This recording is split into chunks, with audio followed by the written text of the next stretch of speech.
Hello. Yes. Hello.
Welcome, friends. Retro Commodore. Space Magic. This is Night Mission Pinball for the Commodore 64. So, we're just going to play a little. This game is doesn't have many colors, but it is rendered in the Commodore 64's high-resolution mode.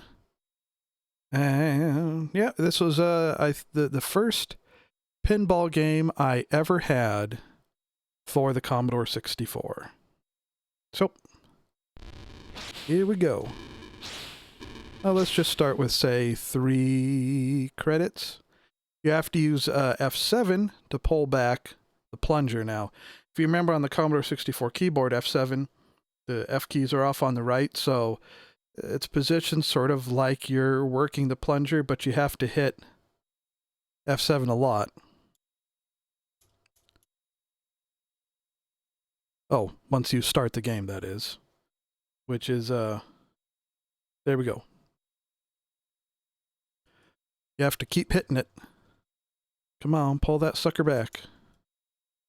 And there are a variety of keys. You can't play the game with the joystick. There are a variety of keys which work the paddles. We're going to use the right arrow key and the tab key. Those are positioned fairly well. So we'll just give it a play. I think when it comes to pinball games, one way you can get an idea of how good an emulation it is if you hold the ball like this. Because on some games, if you hold the ball like this in the bottom corner of the paddle, it tends to bounce around a lot. And in this game, the ball just sits there very nicely, so that's good.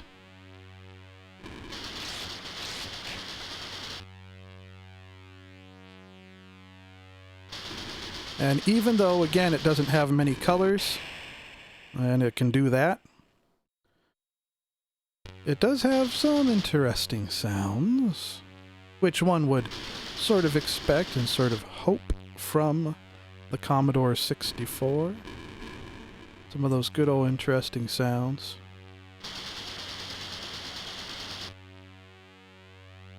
Boink. I also think it's kind of a neat touch having the ball trail when the ball starts going fast.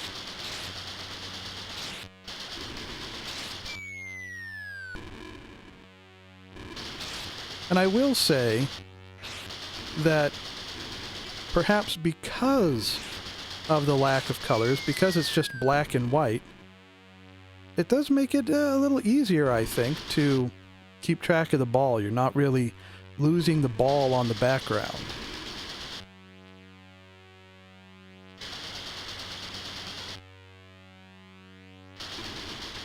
Whoop. You can always do that, though.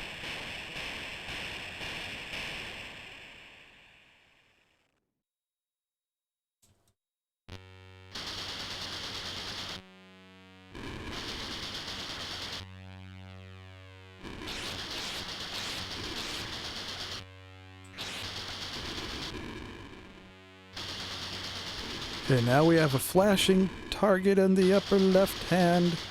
Boobadoo. That's the scientific term. Some of those sweet points. Sweet points.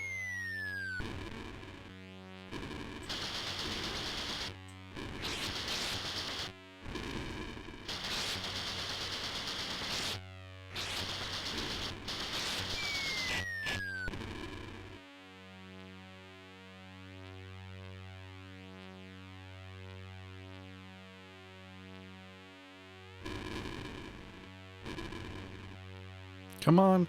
You can't switch, you know, in some pinball games you can switch the highlighted lane, if you want to call it that, by hitting the flippers. In this game it doesn't work that way, so you just got to try to hit it. Ball 4. I thought I set it for 3 balls. I guess we must have earned another one in there somewhere.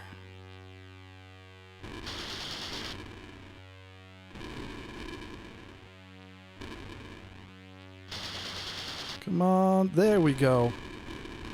Very nice. Now can we do it again? That's the question. Oh, yep, we can do it again apparently.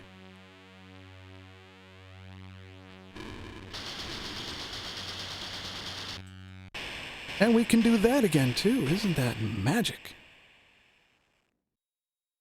Maybe I set it for 5 balls? I don't remember. That's right, I don't remember.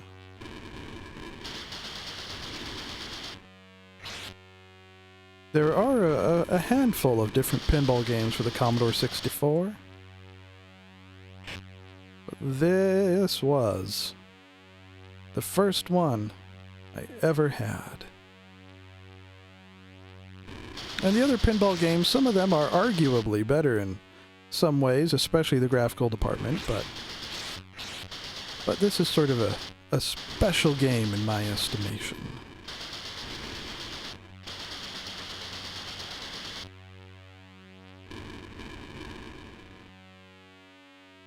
Now it really wants us to hit that left side lane by the flipper. So, of course we do that.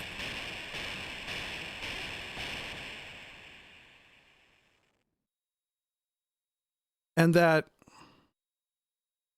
radar scope, or whatever you want to call it, in the upper left-hand side of the board, that's one of the hardest places to hit. That little lane right there. Okay, let's go specifically. Oh, I see. That's 5 credits, because it had 3, now it's 5. Well, that's fine.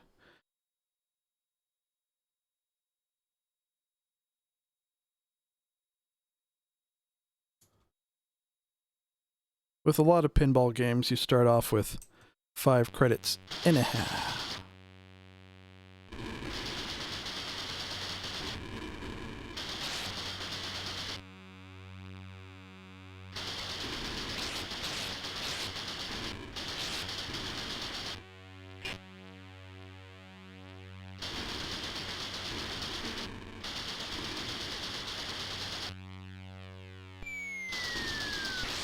Can we beat our high score?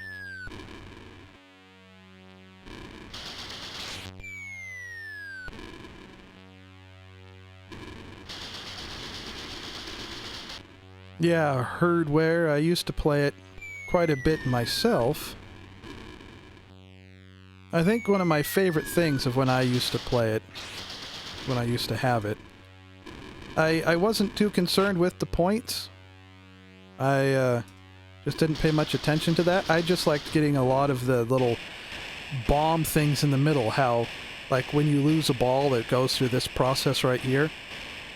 And I used to like getting as many of those as I could because I thought it was fun how it would do that bang, bang, bang thing when you lost the ball.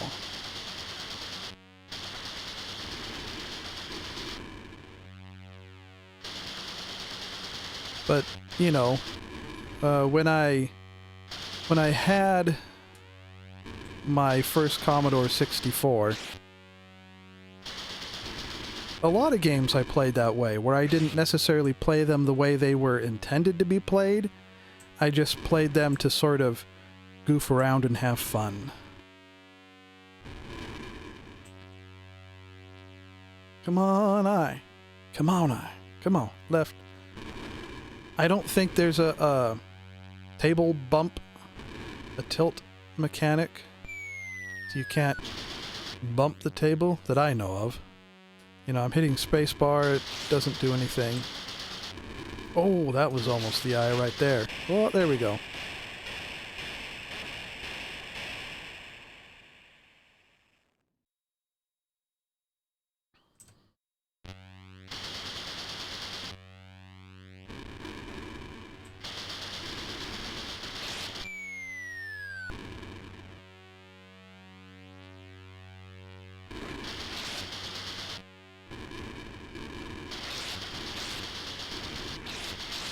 I also liked it when the ball would get going really fast with the big long trail and with all the swooshing sound.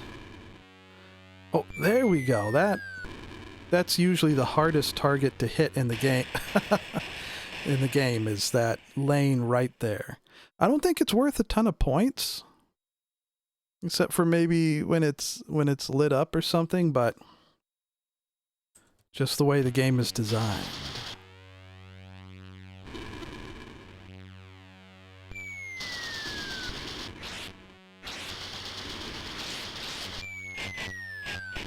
Bonus points is so nice to have.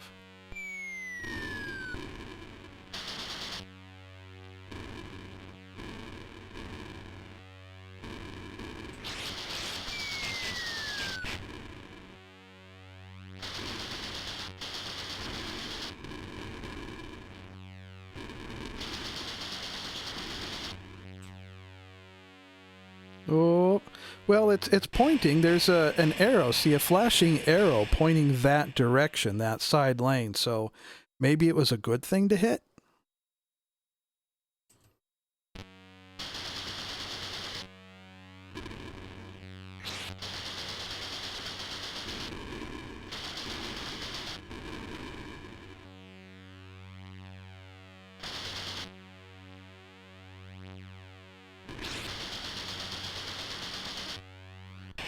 No, Kazozo, you're right. It generally doesn't want to go in the small lane.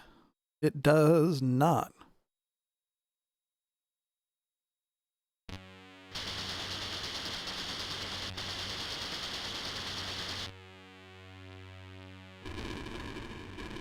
Oh, I was going to mention before, you actually can change the colors of the game. There are a few keys you can use to change the background color and the foreground color. But it's still just a two-color game, however you set it up. And the black and white is really the best way to play it. It's the clearest way to play it.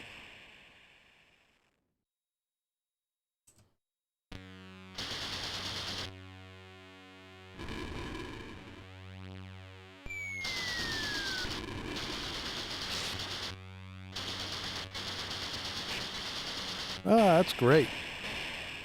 That was just beautiful.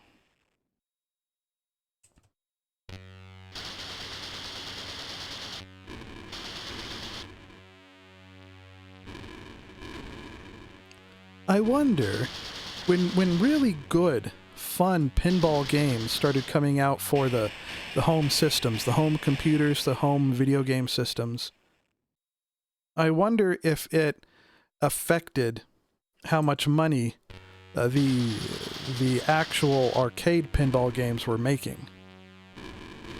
I mean, certainly, especially in those days, the arcade pinball games were more complex than what the home computers had at the time.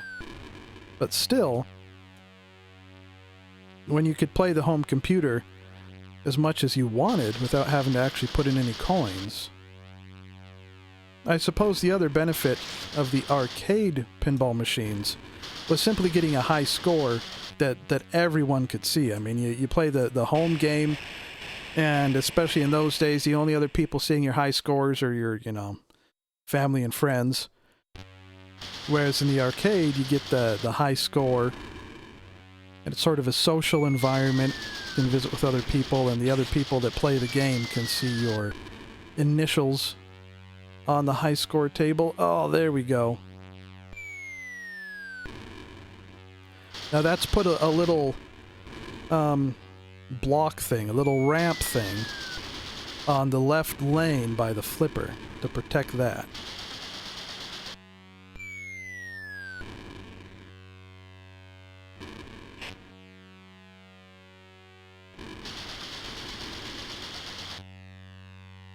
Getting all kinds of special table setups now. Oh, come on. Almost got that arrow.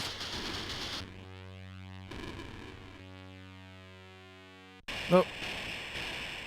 I was going to try to let it bounce off the center block thing onto the tip of the flipper and try to send it up that left lane again. Obviously, it didn't work that way.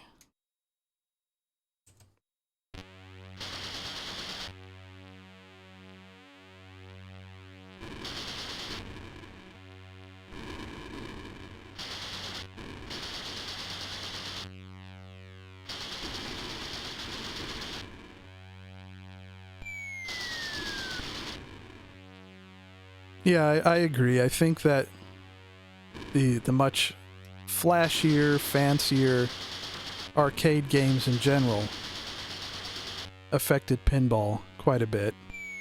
And then, once the home computers and home video game systems got to the same level with, you know, graphics and sound and such as the arcade games, then that affected the arcade in general. Okay, we got in that nice little side lane again.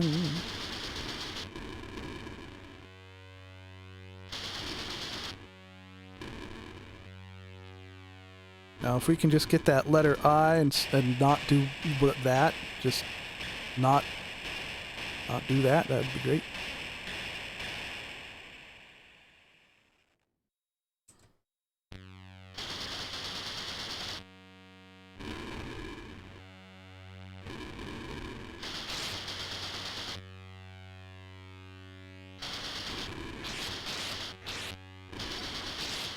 Swoopa-doopas, says the sound effects.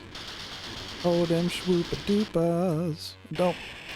See, now there's a perfect example of what not to do with the flippers, just so you know.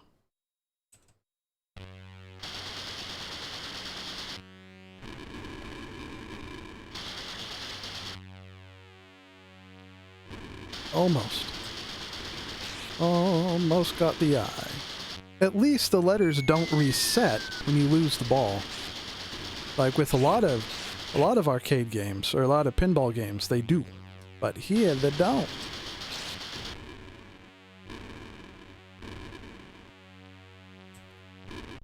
Whoop. Although I have to say, as much as I enjoyed this game, still enjoy it, you know, it's a special pinball game for me. I think my favorite computer pinball games are probably Silver Ball and Epic Pinball. I think Silver Ball at least was released on the Amiga, as well as DOS systems. Epic Pinball, I've only seen it on DOS systems before, so I'm not sure if it was ever released for the Amiga.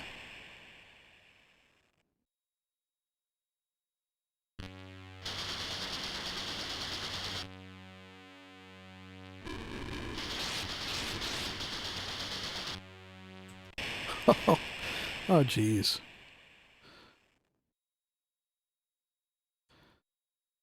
I don't think it's saving our high scores, or maybe because we're not getting a high enough score to save our high score. Well, I have enough time to play one more round.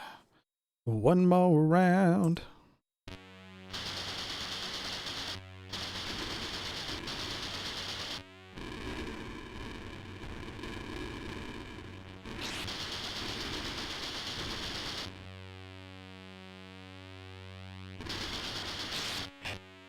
And right off the bat.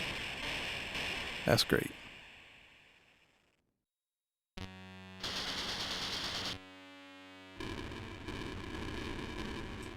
Woo! Thank goodness for that little bumper thing in the middle there. And you know, another pinball game, sort of a game, that I really enjoyed back when I rented it for the Sega Genesis was the Pinball Construction Set, I think it was called. And there again, it was a really fun game. You could build your own pinball tables, and they were pretty good pinball tables. But you could only share them with whoever had access to your game cartridge. Now, I think they should make another game like that now, where you could share your tables online, because, I mean, that's a perfect fit for an online type of game. Oh, come on. And, you know, I think that'd be fun. It could have like a built-in table browser type thing. I mean, especially with the popularity of Super Mario Maker these days, the different game companies should see the popularity of people being able to create their own content, make their own courses and levels and things like that, and share them with other people to play. So I think a pinball construction set like that could be really good, and it could certainly lead to plenty of YouTube videos of people playing each other's tables and trying to get high scores and things like that. Sort of bring back some of that high score competitiveness of arcade pinball games.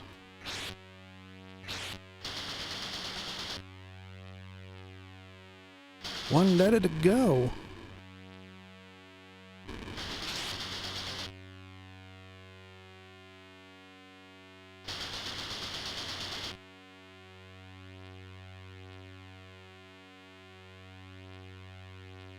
Whoop.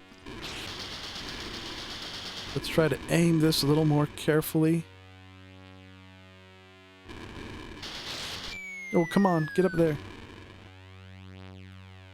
Now let's see, can we aim it at the H, or at least make an attempt? Now there's so many bumpers in the way, it makes it difficult to actually aim anything for a specific target up there, but you know, we got it anyhow, so that's good. That is good.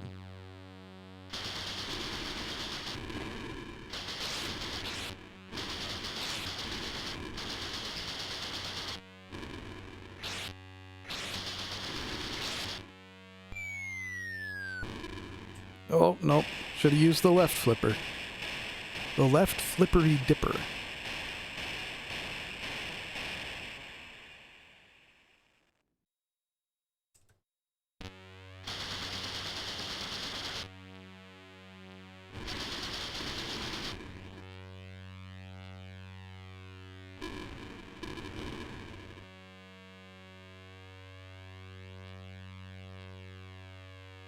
Go.